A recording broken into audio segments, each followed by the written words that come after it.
अस्सलाम वालेकुम नाज़रीन, अवां ॾिसी रहिया आहियो प्रोग्राम इसहाक कोलाची सां गॾु। नाज़रीन, सिंध पब्लिक सर्विस कमीशन जो रिज़ल्ट अचण खां पोइ समूरे सिंध में नौजवाननि पारां एहतजाज कया पिया वञनि। मुख़्तलिफ़ शहरनि में ख़ासि तौर ते अॼु बि हैदराबाद में नौजवाननि पारां एहतजाज कयो वियो आहे। एहतजाज में ख़ासि तौर ते सिंध पब्लिक सर्विस कमीशन ते सख़्तु तनक़ीद कई पई वञे। उनखां अलावा सान्यावंद हुजनि, वकील अॻवान हुजनि, उनखां अलावा सिविल सोसाइटी जा माण्हू हुजनि, सोशल मीडिया तोड़े जेके मीडिया आहे उन ते तमामु घणी तनक़ीद कई पई वञे त छाकाणि त सिंध पब्लिक सर्विस कमीशन जेको ताज़ो ई रिज़ल्ट पब्लिश कयो आहे CC 2024, उन में 11,000 कैंडिडेट्स हुआ जेके स्क्रीनिंग में अपीयर थिया। उनखां पोइ 8,000 लॻभॻि कैंडिडेट्स जेके आहिनि उहे रिटन में अपीयर थिया ऐं इंटरव्यू खां पोइ जेके एलोकेटेड थिया आहिनि उन्हनि जो फाइनल रिज़ल्ट जेको आयो आहे उन में 70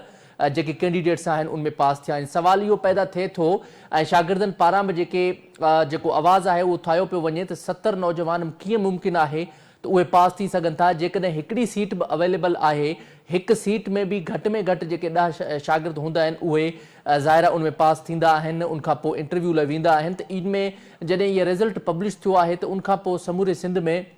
जेके नौजवान आहिनि ख़ासि तौर ते सियासी कोटा तहत हुजण जो इल्ज़ाम लॻायो आहे। उनखां अलावा जेके SPSC जी मेरिट आहे उन ते सवाल उथारे छॾिया आहिनि छाकाणि त ताज़ो ई जेको CSS 2025 जो जेको रिज़ल्ट पब्लिश थियो आहे उन में कुझु अहिड़ा कैंडिडेट्स आहिनि जेके पास बि थिया आहिनि। उन सां गॾोगॾु टॉप ऑफ द डिपार्टमेंट्स में एलोकेशन थी आहे। कुझु अहिड़ा कैंडिडेट्स आहिनि जेके PSP police service of Pakistan में एलोकेट थिया आहिनि। के अहिड़ा कैंडिडेट्स आहिनि जेके पाकिस्तान एडमिनिस्ट्रेटिव सर्विस में एलोकेट थिया आहिनि। उहे कैंडिडेट पिणु CCE 2024 में फेल आहिनि। हाणे इहो वॾो सुवाल पैदा थिए थो त जेको वफ़ाक़ लेवल ते कॉम्पिटेटिव एग्ज़ाम आहे CSS उन में कैंडिडेट पास थिए थो ऐं टॉप प्योरिटी बेसिस ते जेको ग्रुप आहे उनखे एलोकेट थिए थो, पर उहो साॻियो ई कैंडिडेट CCE 2024 में छो फेल थिए थो जॾहिं त CSS में 12 पेपर्स आहिनि ऐं सिंध पब्लिक सर्विस कमीशन में 8 पेपर्स आहिनि। जेको कैंडिडेट्स जेको toughest exam in the country उहो पास थो करे उहो 8 सब्जेक्ट कहिड़े तरीक़े सां फेल थो करे ऐं ऑलमोस्ट जेके पेपर्स आहिनि उहे CSS में बि साॻा आहिनि ऐं कैंडिडेट्स जेके आहिनि उहे CCE में बि साॻा रखनि था। जेकॾहिं हुननि जेके सब्जेक्ट्स आहिनि उनमें उहो सुठा मार्क्स थो खणे ऐं हुनमें कीअं फेल थिए थो इन सॼी सूरत हाल ते पाण ॻाल्हि ॿोल कंदासीं छाकाणि त हिन वक़्तु समूरे सिंध में एहतजाज बि थियनि पिया ऐं नौजवाननि पारां जेको आहे एहतजाज थियनि पिया। उनखां अलावा अॻिते लाहे अमल बि जोड़ियो पियो वञे। अॼु हैदराबाद में बि प्रोटेस्ट थियो। उनखां अलावा अॻिते लाहे अमल जोड़ण जो पिणु ऐलान कयो वेंदो। वधीक ॾिसिजे उन हवाले सां छा सूरत हाल बीहे थी ते पाण ॻाल्हि ॿोल कंदासीं। पाण खे प्रोग्राम में जॉइन कयो आहे हैदराबाद खां ब्यूरो चीफ हैदराबाद ज़फ़र अकड़ू साहब। ज़फ़र साहब, वॾी महिरबानी प्रोग्राम में टाइम ॾियण जे लाइ। जी जी महिरबानी अवां जी। ज़फ़र साहब, अवां सॼी सूरत हाल खां बख़ूबी वाक़िफ़ आहियो ऐं ख़ासि तौर ते जेके सिंध पब्लिक सर्विस कमीशन जे रिज़ल्ट जे हवाले सां जेके स्टूडेंट्स आहिनि उन्हनि जा सीरियस कंसर्न्स आहिनि। उन हवाले सां अॼु हैदराबाद में बि एहतजाज थियो आहे। केतिरी लेवल जो एहतजाज थियो आहे, उतां जे नौजवाननि जो ख़ासि तौर ते कहिड़ो मुतालबो आहे ऐं जेका SPSC जी ख़ासि तौर ते जेका रोल रहियो आहे उन हवाले सां अवां छा चवणु चाहींदा? सिंध पब्लिक सर्विस कमीशन काफ़ी अरसे खां वठी मुतज़ाद रही आहे ऐं उन्हनि जे मथां रिश्वतखोरी या जेको आहे सो उन्हनि जे मथां पंहिंजा नवाज़ी सियासी सिफ़ारिशुनि जा इल्ज़ाम लॻंदा रहिया आहिनि, पर उन्हनि में कंहिं बि क़िस्म जो को सुधारो अची न सघियो आहे। सिंध पब्लिक सर्विस जो कमीशन जो चेयरमैन हुजे या मेंबर्स हुजनि, उन्हनि जे ख़िलाफ़ तमामु वॾा एहतजाज थिया आहिनि। एतिरे क़दुरु हाईवेज़ बि बंदि थिया आहिनि ऐं सिंध पब्लिक सर्विस कमीशन जे ऑफिस जे ॿाहिरां बि एहतजाज थिया आहिनि। उन्हनि ते हिकु वॾे अरसे खां वठी अहिड़े क़िस्म जे इल्ज़ाम तराशियूं लॻंदियूं थियूं अचनि, पर अञा ताईं शागिर्दनि खे सिंध पब्लिक सर्विस कमीशन मुतमइन करे न सघी आहे ऐं इन में को बि शक कोन्हे त जेको ताज़ो ई CC जा 2024 जा नतीजा पधिरा थिया आहिनि उन में 11,000 उम्मीदवार हुया, जिन मां आख़िरी में 8,000 बचा। 8,000 जो जेको टेस्ट थियो उन मां 70 खे सिलेक्ट कयो वियो आहे ऐं उन 70 सिलेक्ट में बि तक़रीबन ॿुधायो वञे थो त 25 खां 30 अहिड़ा माण्हू आहिनि जेके हुकूमती धुर जे बाअसर माण्हुनि जा भाइटिया पुट ऐं बाक़ाइदे जेके उन्हनि जा मशहूरु माण्हू आहिनि उन्हनि जी औलाद आहे, उन्हनि जा मिट माइट आहिनि। जंहिंखां पोइ CC सां लाॻापियल जेके ॿिया शागिर्द हुया जेके उम्मीदवार उन्हनि सख़्तु एहतजाज कयो। पब्लिक सर्विस कमीशन जे ऑफिस जे ॿाहिरां धरणा आया, हैदराबाद प्रेस क्लब जे ॿाहिरां धरणा आया हाणे हुननि जो मुतालबो इहो आहे त उहे CC 2024 जा जेके नतीजा कढिया अथऊं उहे जेको आहे ख़तमु करे नए सिरे सां टेस्ट वरिती वञे ऐं जिन खे ऑफर ऑर्डर या जिन जा 70 माण्हू जेके सिलेक्ट कया अथऊं उहे रद्द कया वञनि, उन्हनि खे ख़तमु कयो वञे। छो त उन्हनि मिसाल ॾिना आहिनि त जेके माज़ीअ में पब्लिक सर्विस कमीशन जे इम्तिहाननि में फेल थिया आहिनि उन्हनि नौजवाननि जेको आहे CSS पास कई आहे ऐं टॉप ते पास कई आहे। अहिड़े क़िस्म जा काफ़ी मिसाल आहिनि, उहे नौजवान हिते मौजूदु पिया आहिनि ऐं इन अक़रबा परवरी ऐं पंहिंजा नवाज़ी वारे सिलसिले ते हिकु वॾो एहतजाज हलंदड़ आहे। मां तव्हांखे इहो ॿुधायां त ताज़ो जेको आहे सिंध पब्लिक सर्विस कमीशन जेको CC वारनि जे इजलासनि मामलनि जा जेके एहतजाज थिया आहिनि सोशल मीडिया ते, इलेक्ट्रॉनिक मीडिया हुजे, प्रिंट मीडिया हुजे, उन ते तमामु घणी सख़्तु तनक़ीद कई वई आहे। कुझु सोशल मीडिया ते जिन माण्हुनि तनक़ीद कई चेयरमैन ते, उन चेयरमैन जेको आहे FIR बि दाख़िल करायूं आहिनि उन सोशल मीडिया एक्टिविस्ट माण्हुनि जे ख़िलाफ़, त उन्हनि उनजे मथां जेको आहे उन्हनि जे ख़िलाफ़ ॻाल्हायो आहे ऐं FIR दाख़िल करण खां पोइ अञा वधीक माहौल गरम थी वियो आहे ऐं जेके शागिर्द आहिनि उम्मीदवार आहिनि उन्हनि खे बि चेतावनी ॾिनी वई आहे। उन्हनि खे कंहिं न कंहिं जे थ्रू, फ़ोननि जे थ्रू या मिटनि माइटनि जे थ्रू, कंहिं न कंहिं सोर्स जे थ्रू उन्हनि खे जेको आहे प्रेशर ॾियारियो वियो आहे त तव्हां एहतजाज छॾियो, तव्हांजो कमु थींदो, या अहिड़े क़िस्म जा लालचूं बि ॾिनियूं वयूं आहिनि ऐं धमकायो बि वियो आहे। इन पूरे प्रोसेस में सिंध पब्लिक सर्विस कमीशन जे चेयरमैन हुजे या जेके हुन जा मेंबर आहिनि या सॼी मजमूई तौर ते इंतिज़ामिया आहे, इंतिज़ामिया जे ख़िलाफ़ इन वक़्तु सोशल मीडिया ते त तमामु घणी जेको आहे वावेला हले पई, तमामु अच्छा ज़फ़र अकड़ साहब, अवां हैदराबाद में काफ़ी टाइम खां जर्नलिज़म कयो पिया, अवां जा बि ज़रिया हूंदा, जेके नौजवान आहिनि उहे एलिगेशन्स लॻाइनि पिया सिंध पब्लिक सर्विस कमीशन में, जंहिंजी मुसलसल सिंध पब्लिक सर्विस कमीशन सां गॾोगॾु सिंध हुकूमत जा नुमाइंदा बि तरदीद कंदा रहनि पिया। ज़ाहिर आहे अवां उते जर्नलिज़म कयो पिया, अवां केतिरो क्लोज़ली ॾिठो आहे, ख़ासि तौर ते अवां जा कहिड़ा ज़रिया आहिनि जेके नौजवान एहतजाज कनि पिया या जेके एलिगेशन्स लॻाइनि पिया SPSC मथां, उनमें केतिरी हक़ीक़त आहे? ॾिसो, अदालत हिन मामले ते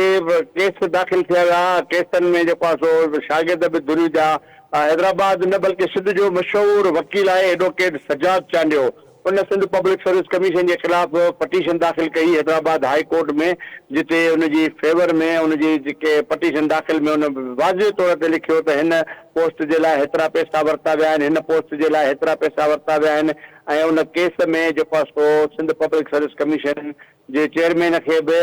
इदारे खे बि हेठि कयो वियो। एतिरे क़दुरु जो विच में सिंध पब्लिक सर्विस कमीशन बंदि कई वई, उनखे ताला हणी छॾिया सिंध हुकूमत जे तरफ़ां, उनखे मुकमिल तौर ते बंदि कयो वियो। वरी उनजे कुझु हफ़्ते खां पोइ वरी उन्हनि खे बहाल कयो वियो, वरी नई जेको आहे चेयरमैन मेंबर नई बॉडी चूंडी वई जिन जे तहत इहो वरी पब्लिक सर्विस कमीशन जो कमु शुरू थियो। ताज़ो जेके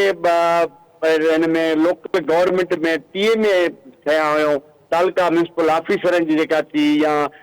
जेके सेक्रेटरी थिया हुन पंहिंजो टाउन सेक्रेटरी, उन्हनि जे हवाले सां जेकॾहिं ॻाल्हि ॿोल कजे त उहे बि अहिड़े ई क़िस्म जा माण्हू ऐं उन्हनि त तमामु घणो एतिरा काफ़ी माण्हू हुया जिन पाण ज़ाती दोस्तनि खे ॿुधायो पिए त हुननि हेतिरा पैसा भरिया आहिनि, हुननि हेतिरा पैसा भरिया आहिनि। अहिड़े क़िस्म जे जेके इल्ज़ाम लॻंदा रहिया आहिनि, उन्हनि जूं तस्दीकूं बि थियूं सोशल मीडिया जे थ्रू। के अहिड़ा हुया माण्हू जिन जा वॉइस जेके पंहिंजनि दोस्तनि खे ॿुधाइनि पिया त मूं करोड़ रुपयो ॾिनो आहे, मूंखां करोड़ 10 लख रुपया वरिता विया, उहे जेके टेलीफोन जूं ॻाल्हियूं हुयूं उहे बि सोशल मीडिया ते वायरल थियूं, उन्हनि ते बि सख़्तु तनक़ीद कई वई। जेके इन हवाले सां उन खां पोइ ASI या सब इंस्पेक्टरनि जूं जेके पुलिस में ख़ासि तौर ते भर्तियूं थियूं, वरी ताज़ो DSPs जेके खयां थो उन DSPs जे हवाले सां बि हाणे CC जे हिन में जेको 2024 जे इम्तिहाननि में 11,000 उम्मीदवार, 11,000 जो तालुको हिकिड़े सिर्फ़ु हैदराबाद सां न हो, पर सॼी सिंध, कश्मीर, कंदकोट, लाड़काणो, शिकारपुर, सखर, मक़सदु हर ज़िले सां तालुक रखंदड़ उम्मीदवार हुया, के ॿाहिरां जा हुया, के शहरी कोटा ते आया हुआ, उन्हनि बि इम्तिहान ॾिना। ऐं हिकिड़ो अंडरस्टूड शइ आहे त जेके 70 माण्हू खयां विया आहिनि, उहे 70 ई माण्हू तक़रीबन जेको ॿुधायो वञे थो त उहे 62 माण्हुनि जा सौट मासात पुट या भाइटा अहिड़े क़िस्म जे सियासी माण्हुनि जी पोस्टुनि, छो त हीअ पोस्ट बि जेका CC आहे उहा बि वॾी पोस्ट आहे ऐं उनजे हवाले सां उन्हनि जो चवणु आहे त इहे हिन वॾनि पोस्टुनि जे करे उन्हनि पंहिंजा माण्हू ऐं पंहिंजा नवाज़ी कई आहे। अच्छा, इनमें ज़फ़र साहब इहो बि ॿुधाइजो त हींअर CCE 2024 जो जेको रिज़ल्ट आयो आहे उन में शागिर्दनि पारां ख़दशा ज़ाहिर कया विया आहिनि ऐं उनखां पोइ वरी 3 मई हिन साल जे 3 मई में हाणे हिकु दफ़ो ॿीहर वरी CC 2025 जी स्क्रीन टेस्ट बि कंडक्ट कई पई वञे। अवां सम्झो पिया त हिकु तरफ़ SPSC जे हवाले सां नौजवान सरापा एहतजाज आहिनि ऐं CC 2024 जे हवाले सां को मुतवक़ा तौर ते फ़ैसिलो न अची सघियो आहे, त ॿिए तरफ़ वरी CC 2025 कंडक्ट कनि पिया ऐं उनखां अलावा जेको सोशल मीडिया ते तनक़ीद पियो करे SPSC मथां, त वरी उन्हनि ते केसिस फाइल कनि पिया। कीअं पिया ॾिसो अवां इन SPSC जी ॾाढ खे? बिल्कुलु, हाणे ॾिसो न त 27 तारीख़ ते ईद आहे ऐं 27 तारीख़ ते ईद आहे, 28, 29 छॾे 2 ॾींहं छॾे 30 तारीख़ ते अॼु Sindh public service press release जारी कंदे ऐलान कयो त CC 2025 जा टेस्ट थींदा। हाणे ईद जे इन मौक़नि ते तक़रीबन माण्हू ॻोठनि में हूंदा आहिनि, ॿाहिरि हूंदा आहिनि, एतिरो तकिड़ो जल्दी में प्रेस रिलीज़ जारी करे उनजी डेट अनाउंस करणु, इन में बि काफ़ी जेको आहे सो एतिराज़ात ऐं जेके उनजो माण्हुनि जा जेके इल्ज़ाम आहिनि उहे साबित थियनि था त वाक़ई इन बुनियादनि ते इन्हनि ॾींहंनि में आम तक़रीबन मोकलूं हूंदियूं आहिनि, इदारा बंदि हूंदा आहिनि ऐं ईद जे 3 ॾींहं ते CC 2025 जी स्क्रीनिंग जेका टेस्ट वठण जो ऐलान कयो वियो आहे, इनखे शागिर्दनि तमामु घणी मुज़मत कई आहे। उमेदवारनि इहो चयो आहे त हू भरपूर इन जी मुज़ाहिमत कंदा ऐं कोशिशि कंदा त 30 तारीख़ ते इहा जेका टेस्ट जो ऐलान थियो आहे इहो सिंध पब्लिक सर्विस कमीशन जे तरफ़ां वापसि वरितो वञे ऐलान। जेकॾहिं ऐलान वापसि न वरितो वियो त जंहिं ॾींहुं 30 तारीख़ ते उते टेस्ट जे लाइ उमेदवार ईंदा उन्हनि जी रस्ता रोक कबी ऐं उते ई हुन पब्लिक सर्विस कमीशन जे ऑफिस जे ॿाहिरां या जेको उन्हनि सेंटर क़ाइमु कयो उन सेंटर जे ॿाहिरां भरपूर एहतजाज कंदा ऐं कंहिंखे बि अंदरि वञणु न ॾींदा। हाणे इहा ई जेका उन्हनि जी अहिड़े क़िस्म जूं जेके हरकतूं चइजनि या उन्हनि जूं गैर ज़िम्मेवाराना फ़ैसिला चइजनि पब्लिक सर्विस कमीशन जा, त उन्हनि गैर ज़िम्मेवारनि फ़ैसिलनि जे ई करे मुतज़ाद रहियो आहे इदारो ऐं मुतज़ाद इदारो रहण जंहिं दौरान ख़बर आहे हिकिड़ी त भई ईद जो 3 ॾींहं ते ईद जा 5-8 ॾींहं माण्हू ॿार ख़ासि तौर ते उमेदवार हुजनि या शागिर्द हुजनि मिटनि माइटनि ॾे ॻोठनि ॾांहुं रवाना थींदा आहिनि, ॾूरां इलाइक़ा आहिनि ऐं इन्हनि दौरान सवारी जो वॾो प्रॉब्लम हूंदो आहे। जेकॾहिं कराचीअ खां को कंदकोट कश्मीर वञे थो, को सखर वञे थो, जॾहिं वापसी थींदी आहे त वापसी सवारी त माण्हू खे मिलंदी ई न आहे, एतिरी रश थींदी आहे गाॾियुनि में, माण्हुनि जो अच्छा ज़फ़र साहब, इनखां अलावा अवां जेका केस जी ॻाल्हि कई, जेको हैदराबाद हाई कोर्ट में हिकिड़ो केस फाइल थियो सदाक चांडियो साहब जी मार्फत सां, ऐं उनखां पोइ जेको फ़ैसिलो आयो ख़ासि तौर ते जेतिरे क़दुरु मूंखे नॉलेज आहे त उन फ़ैसिले में कोर्ट पारां इहो पिणु चयो वियो जे हिकु त जेके DMCs आहिनि, जेके बि रिज़ल्ट जेको अचे थो उनजी DMCs शो ऑफ कयूं वञनि, छाकाणि त पहिरियां न थींदियूं हुयूं ऐं उनखां पोइ पंहिंजी मर्ज़ी मुताबिक़ हू रिज़ल्ट ॾींदा हुया, जेके उनमें फेल्ड कैंडिडेट हूंदा उन्हनि जी DMC पब्लिश न थींदी। ऐं हाणे उन सां गॾोगॾु ॿियो कोर्ट इहो बि फ़ैसिलो कयो त सिंध पब्लिक सर्विस कमीशन जे इंटरव्यू जेको आहे उहो पॉलिसी ख़तमु कई वञे, जेको रिटन में टॉप मार्कूं खणे उनखे जेको आहे ऑफर ऑर्डर्स ॾिना वञनि। अवां सम्झो पिया उन फ़ैसिले जी मुकमल तौर ते ख़िलाफ़ थिए पई? बिल्कुलु 100% उन फ़ैसिले जी ख़िलाफ़ वर्ज़ी थिए थी। उन फ़ैसिले ते बल्कि कंहिं बि क़िस्म जो को अमल ई न थी सघियो आहे न। उन हवाले सां जेको अदालत जो हुकुम हुयो, उन अदालती हुकुम ते त इहो हुयो त जेके टेस्ट वरितियूं वञनि, CCTV ते कैमराऊं लॻायूं वञनि ऐं कंप्यूटराइज़ उन्हनि जा जेको आहे सिस्टम हलाया वञनि त कंप्यूटर ते ॿार जेको आहे सो वाइवाज़ या जेके बि टेस्टूं हुजनि उहे ॾिनियूं वञनि। पोइ ॼाणी बुझी सिस्टम फेल करे ऐं सिस्टम खे नाकारा करणु या पोइ फलाणी शइ जी खोट आहे, फलाणी शइ जी खोट आहे जंहिंजे करे इहा शइ करे नथा सघूं, इदारे जी में बजेट कोन्हे का, पोइ अहिड़े क़िस्म जा उन्हनि लिखत में सिंध हुकूमत खे या जेके हुनजा लाॻापियल इदारा हुआ उन्हनि खे अहिड़े क़िस्म जूं लेटर बाज़ियूं ऐं ख़त लिखी करे उन्हनि ॿुधायो त बाबा हिननि शयुनि जे खोट जे करे असां अदालत जो जेको हुकुम आहे उहो पूरो करे नथा सघूं, जंहिंजे करे फ़िलहालु हीअ जेका टेस्ट आहे उहा असां हिन बुनियादनि ते वठूं था, आईंदा कोशिशि कंदासीं उहा टेस्ट अदालती हुकुमनि जे हवाले सां ई वरिती वञे। वरी जॾहिं ॿी का टेस्ट थिए थी अहिड़े क़िस्म जी गिड़बड़ करे ऐं अहिड़े क़िस्म जा जेको आहे सो हथ जा जेके चालाकियूं बाज़ियूं करे इहो को न को लेटर लिखी ऐं हुनखे अदालत जे हुकुम ते कंहिं बि क़िस्म जो को बि अमल थी न सघियो आहे। पर हाणे मसइलो इहो आहे त इदारनि जे हवाले सां को जेके कैंडिडेट आहिनि उम्मीदवार आहिनि उहे जेकॾहिं कोर्टुनि में वञनि था पाण डायरेक्ट कंप्लेनर थियनि था वकीलनि जे थ्रू त उन्हनि जा ईअं सम्झो त पर कटिजी था वञनि। मुंहिंजी हिन सिलसिले में काफ़ी उम्मीदवारनि सां ॻाल्हि ॿोल थी आहे। उन्हनि जो चवणु आहे त जॾहिं हू कोर्ट में वञनि था उनखे नोटिस मिले थो त ईअं सम्झो त उन्हनि जो मुस्तक़बिल दाव ते लॻी थो वञे। उहे ॿार उहे शागिर्द उम्मीदवार चवनि था त हिकिड़ो धमकायो थो वञे थो ऐं ॿियो वाकई उन्हनि जा जेके नंबर ते आहिनि या उन्हनि जा नाला आहिनि उहे हुते नोट कया था वञनि त कॾहिं बि हिननि खे कंहिं कमीशन में न आहे। वॾी महिरबानी ज़फ़र अकबर साहब प्रोग्राम में असांखे टाइम ॾियण जे लाइ। नाज़रीन अवां ॻाल्हि ॿोल ॿुधी पाण मालूम कयोसीं त सॼी सूरत हाल खां त पहिरियां जेके हैदराबाद में जेके एहतजाज थिया आहिनि उन हवाले सां ऐं ॿिए तरफ़ जेके नौजवान आहिनि उन्हनि पारां सीरियस कंसर्न्स शो कया विया आहिनि त ख़ासि तौर ते जेके SPSC पारां जेको रिज़ल्ट पब्लिश थियो आहे उन हवाले सां सीरियस कंसर्न्स ऐं रिज़र्वेशन्स आहिनि स्टूडेंट्स जूं। ऐं जीअं अवां पाण ॻाल्हि ॿोल ॿुधी ज़फ़र अकबर साहब पाण खे प्रोग्राम में मौजूदु हुआ त हैदराबाद हाई कोर्ट जो जेको हुकुम आहे जेका जजमेंट आहे उनजी बि SPSC पारां बार बार ख़िलाफ़वर्ज़ी करे पई ऐं उन हवाले सां पाण ॻाल्हि ॿोल खे जारी रखंदासूं। हिते वठंदो शॉर्ट ब्रेक, स्टे विथ अस।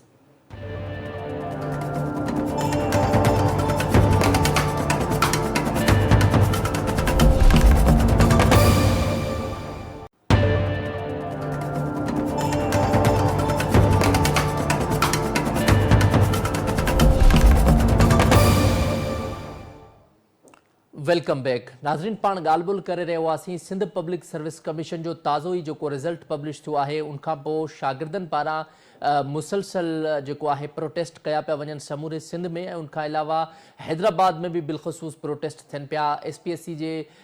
दफ़्तर ॿाहिरां बि जेको आहे प्रोटेस्ट कयो पियो वञे। सवाल इहो पैदा थिए थो जेका SPSC आहे सिंध पब्लिक सर्विस कमीशन जेके ख़ासि तौर ते CSS जा कैंडिडेट्स आहिनि उहे CSS में पास थियनि था ऐं टॉप प्योरिटी बेसिस ते जेके ग्रुप्स आहिनि उन्हनि खे एलोकेट थियनि था पर उहे साॻा ई candidates Sindh public service commission में फेल छो था थियनि इहो वॾो अहम सवाल आहे। छाकाणि त CSS में जेको कैंडिडेट 12 पेपर्स क्वालिफाई करे थो उनखां पोइ इंटरव्यू जो मरहलो पास करे थो साइकोमेट्रिक टेस्ट पास करे थो उहो कैंडिडेट जेको आहे पाक स्टडी में या कंहिं बि सब्जेक्ट में उहो 28, 25, 27 मार्कूं कीअं थो हासिल करे सघे। जेको कैंडिडेट CSS में इंटरव्यू पास करे सघे थो टफेस्ट इंटरव्यू ऐं toughest exam in the country उहो साॻियो कैंडिडेट SPSC जे इंटरव्यू में फेल छो थो थिए या उनखे घटि मार्क्स छो था ॾिना वञनि इहो सवाल अहम पैदा थिए थो। उन ते पाण ॻाल्हि ॿोल खे जारी रखंदासीं। पाण खे प्रोग्राम में जॉइन कयो आहे फरमान अली कैंडिडेट आहिनि सिंध पब्लिक सर्विस कमीशन जा जंहिंखे हिन टेस्ट में जेको आहे फेल कयो वियो आहे ऐं हिन ख़ासि तौर ते जेको एहतजाज हले पियो हैदराबाद में उन एहतजाज खे बि फरमान अली लीड कनि पिया। Farman Ali, thank you very much for joining my show. Thank you sir, you are welcome. Farman Ali, ज़ाहिर आहे हींअर सिचुएशन सॼी पंहिंजे साम्हूं आहे ख़ासि तौर ते PMS पंजाब जो थिए थो ऐं उनखां अलावा KP जो बि थिए थो उनखां अलावा गिलगित बल्तिस्तान जो बि जेको आहे पब्लिक सर्विस कमीशन थिए थो जेको प्रोविंशियल लेवल जो। ऐं वॾी ॻाल्हि इहा आहे जेके जेतिरे क़दुरु मूंखे नॉलेज आहे ख़ासि तौर ते जेके PMS में कैंडिडेट्स क्वालिफाई थींदा आहिनि उहे साॻा कैंडिडेट्स वरी CSS में बि क्वालिफाई थींदा आहिनि। कुझु अहिड़ा कैंडिडेट्स बि आहिनि जेके जिन्हनि खे मां पर्सनली सुञाणा उहे CSS में बि क्वालिफाई कयो आहे त उहे वरी PMS में बि टॉप ते अचनि था। त हिकु तरफ़ PMS पंजाब आहे जेको एॾो सुठे तरीक़े सां करे पियो ऐं ख़ासि तौर ते उनजी मेरिट ते कॾहिं बि पंजाब जे जेके शहरी आहिनि उन्हनि पारां सवालिया निशान न उथारियो वियो आहे। ॿिए तरफ़ असां वटि सिंध पब्लिक सर्विस कमीशन आहे जेको मुसलसल जेको रिज़ल्ट आहे उहो कंट्रोवर्सीज़ जो शिकार रहे पियो। कीअं पिया ॾिसो इन सॼी सूरत हाल खे? सर मामलो इहो आहे त जॾहिं जेके तव्हां ॿियनि सूबनि जी पब्लिक सर्विस कमीशन जी ॻाल्हियूं कयूं त उते माना क़दुरु मेरिट आहे। असां वटि मेरिट जो जहान तमामु हिकिड़ो हिकिड़ो उते न हुजण जे बराबरि आहे। जेकॾहिं को 1% मेरिट आहे त उहा मेरिट काउंट नथी थिए। मां तव्हांखे 15 खां मथे नाला ॻणाए सघां थो जेके CSS 2025 में दोस्त पास थिया आहिनि उहे PCS 2024 में सिंध में फेल थिया आहिनि। ज़ीशान शेख खैरपुर नाथन शाह पाकिस्तान एडमिनिस्ट्रेटिव सर्विसिस में CSS में pass PCS fail. Hemchand Sakrand Khan जेको कुझु ॾींहं पहिरियां मशहूरु बि थियो हुयो होॾे PSP हिते फेल। उनखां अलावा फहद शबीर जेको उहो बि वायरल थियो उहो CSS 2025 में Pakistan police service of Pakistan में जॉइन ऐं हिते जेको आहे उहो फेल। साॻे तरीक़े सां मां तव्हांखे खोड़ सारा नाला असां वटि लिस्टूं ठहियूं पियूं आहिनि जेके दोस्त उते पास थियनि था ऐं उहे हिते फेल था थियनि। हाणे अचूं था त हिते शागिर्द जेके आहिनि न ॾिनल आहिनि ख़ौफ़ आहिनि। छाजे कारण त सिंध पब्लिक सर्विस कमीशन जो हिकिड़ी रवायत रही आहे जेको शागिर्द उन्हनि जे लाइ ॻाल्हाईंदो आहे त ही उन्हनि खे टारगेट कंदा आहिनि।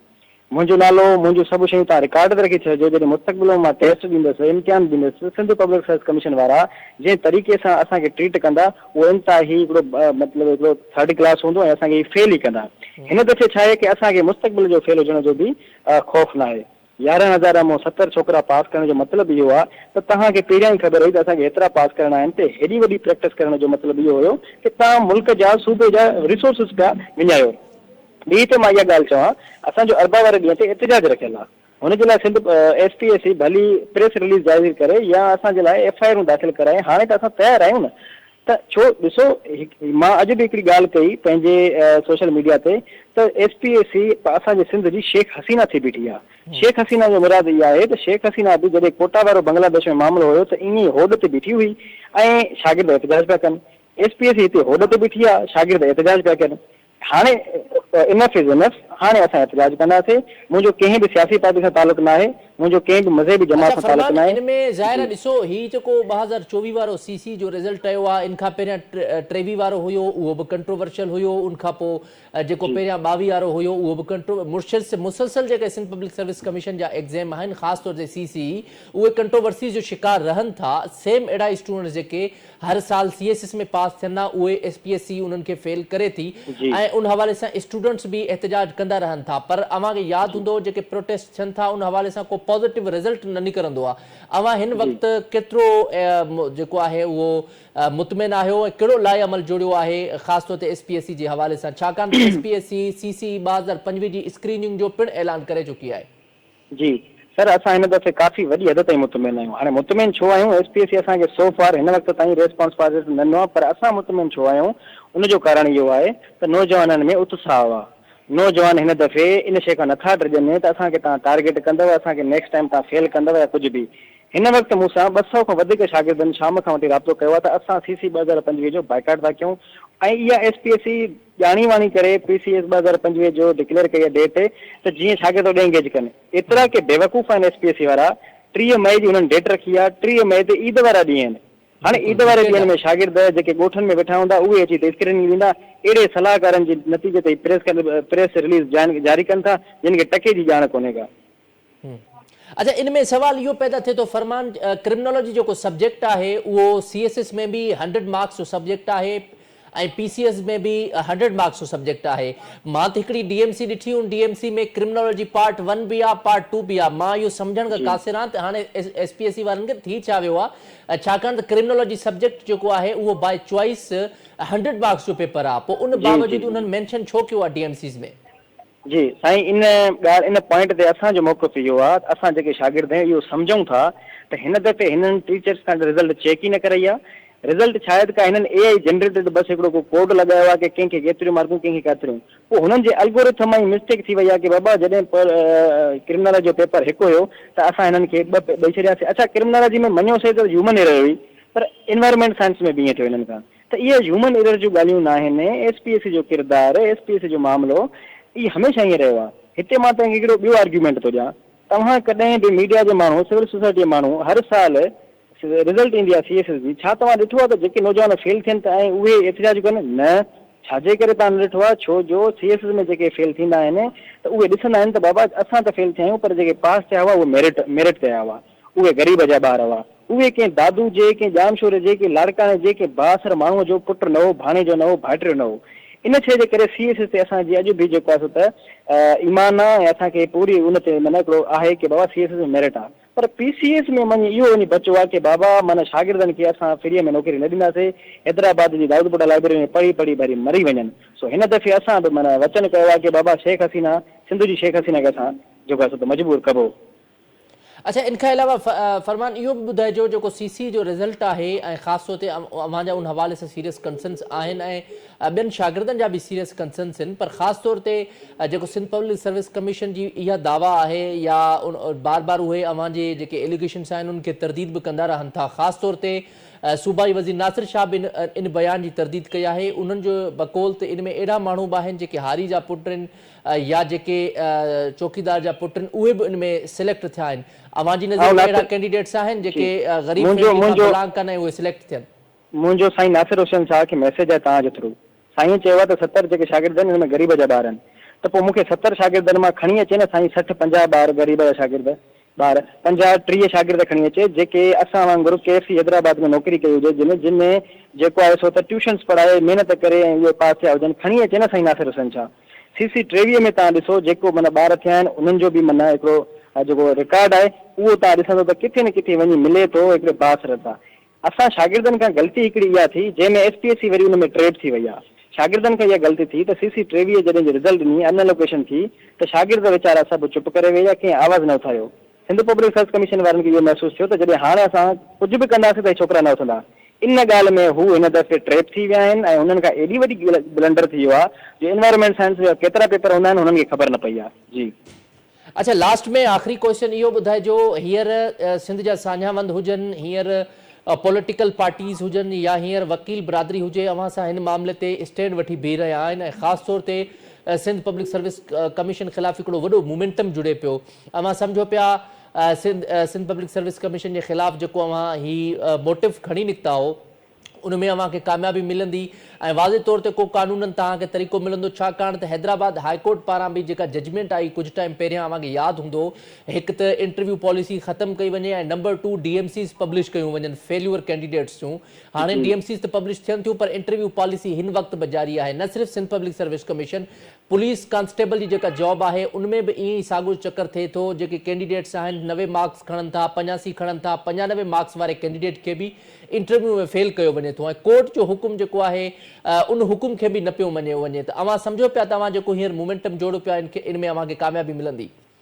सर इंशाल्लाह कामयाबी मिलंदी अंग्रेजी में चवंदा आहिनि त when the youth stands even the Everest Bhoj down जॾहिं नौजवान खड़ो थींदो आहे बीह उथंदो आहे त माउंट वॾे में वॾो जबल जेको एवरेस्ट आहे उनखे बि झुकणो पवंदो आहे when the intellectual speaks even the deaf lessons जॾहिं शऊर ॻाल्हाईंदो आहे त ॿोड़नि खे बि ॿुधणो पवंदो आहे त हिन दफ़े नौजवान बीठा आहिनि हिन दफ़े शऊर बीठो आहे अच्छा अॻिते जो तव्हां लाइअमल छा जोड़ियो आहे हींअर तव्हां हैदराबाद में अॼु प्रोटेस्ट कयो आहे तव्हां अॻिते जो लाइअमल छा जोड़ियो आहे असांजो सर अॻियां लाइअमल इहो आहे त असां पंहिंजो जेको एहतजाज आहे न असांखे ख़ुशी जहिड़ी ॻाल्हि इहा आहे त हाणे असां अञा वधीक मुनज़म थी विया आहियूं असां पंहिंजा दोस्त ठाहिया आहिनि असांजा जेके लाहौर में CSS जी तयारी करे रहिया आहिनि PC जी तयारी करे रहिया आहिनि उते उहे लाहौर प्रेस क्लब ते हाणे पंहिंजो माहौल जोड़ींदा उन खां अलावा लाड़काणे वारा जेके दोस्त आहिनि लाड़काणे में जोड़ींदा सखर वारा सखर में हाल अरबा ते त सभई ईंदा पर अरबा खां बाद में बि असांजो जेको मामिलो आहे उहो बीहंदो न हिन दफ़े मामिलो जेको आहे उहो सस्टेन्ड कैंपेन हूंदी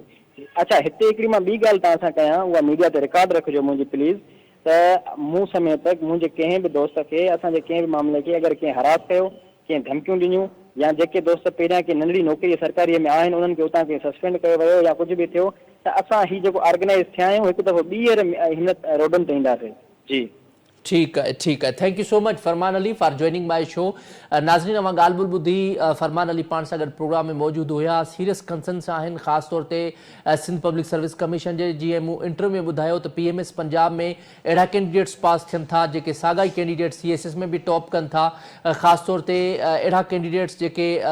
गिलगित बल्तिस्तान जी कमीशन में बलूचिस्तान जी कमीशन में पास थियनि था उहे साॻा कैंडिडेट्स CSS में पास थियनि था पर अनफॉर्चुनेटली जेके CSS में पास थियनि था उहे PCS में पास थियनि था हाणे इहो वॾो अहम सुवाल आहे त उन्हनि खे PCS में पास उहे वाक़ई तौर ते थियनि था या उन्हनि खे फेल कयो थो वञे ऐं जेकॾहिं जेके सब्जेक्ट्स 200 मार्क्स जा आहिनि ई कोन जेकॾहिं उहे पिणु DMCs में शो ऑफ कया वञे इन मां वाज़े थिए पियो त का गड़बड़ आहे SPSC जे मामले में ऐं उनखे मेरिट ऐं शफ़ाफ़ियत जी बुनियाद ते ॾिसणु खपे ऐं ख़ासि तौर ते हींअर हिकु जेको मोमेंटम जुड़ियो आहे उन हवाले सां सिंध हुकूमत खे बि नज़रसानी करणु खपे ऐं जेके शागिर्दनि जा एलिगेशन्स आहिनि सियासी कोटा ख़तमु करे मेरिट ते जेके आहिनि सिंध जे नौजवाननि खे नौकरियूं ॾिनियूं वञनि छाकाणि त जीअं पीपल्स पार्टी मुसलसल मुख़्तलिफ़ वक़्तनि ते जमहूरियत जी दावेदार रहंदी आहे त जमहूरियत जी दावेदार पार्टी खे गुज़ारिश आहे त उहे शागिर्दनि खे ऐं ख़ासि तौर ते जेका यूथ आहे उहा जेका आहे कंहिं हर क़ौम जी जेका आहे असासो हुजे थो ऐं उन क़ौम सां उन पंहिंजे असासे सां जेकॾहिं जमहूरियत वारी पार्टी ईअं करे थी त पोइ इहो इंतिहाई अफ़सोसनाक मरहलो आहे हींअर प्रोग्राम पंहिंजी पुॼाणी थो पहुचे मूंखे इजाज़त ॾींदा अल्लाह निगहबान।